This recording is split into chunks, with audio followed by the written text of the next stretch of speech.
So I think there's a lot of opportunity for, kind of going back to the basics in some of this of where are there opportunities for more efficiency? Where are there processes that we're just not as efficient as we could be?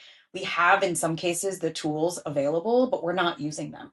So, again, we talk to customers that when we talk to them about what they're using in their ERP or in their system, they're using a small portion of what's there from an automation, from an AI perspective, from a workflows perspective that really can help them to not just be more efficient for the sake of efficiency, but ultimately that's going to help their bottom line. And as we're seeing tighter and tighter margins on projects, we're seeing more and more challenges to resource those projects. Having that visibility, having that automation, having those pieces in place are really going to help firms to have that operational efficiency that you mentioned. Part of that is really going back to, when I say back to the basics, it's looking at what are the processes that they have today and where are the biggest pain points. So if I ask a project manager, what gets in your way of doing your job? If I ask an accountant, what gets in your way of doing your job? What are the most manual, the most painful, the most challenging steps in your process?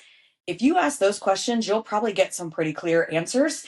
Some of it might be visibility. Some of it might be manual tasks. Some of it might be, there's a variety of things that And they'll be very different into that. And it could be based very on the different. role. Yeah. And it could be very different for two different people in the same role. This project manager may have very different challenges. So you can't talk to one and then just kind of assume Sure. that applies across the board.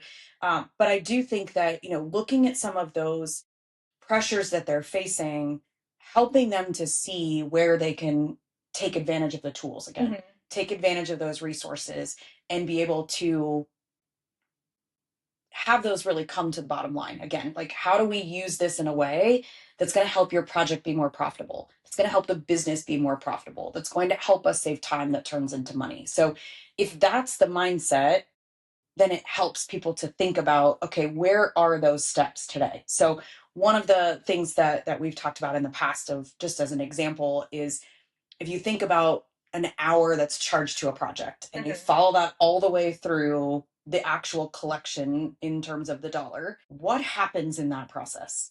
And where are there internal problems that, like, if you're still, for example, printing out your reports and putting them on a project manager's desk and hoping they find them in the stack of everything else, waiting for the markups, doing the markups. So there's a lot of places where that automation, those tools can help with that. That's just one example. There's also the external side of that. How do we help firms or help our clients to be able to pay faster, to be able to get the right invoices, to be able to get what they expect? So something that simple, you could come up with a lot of opportunity for efficiency.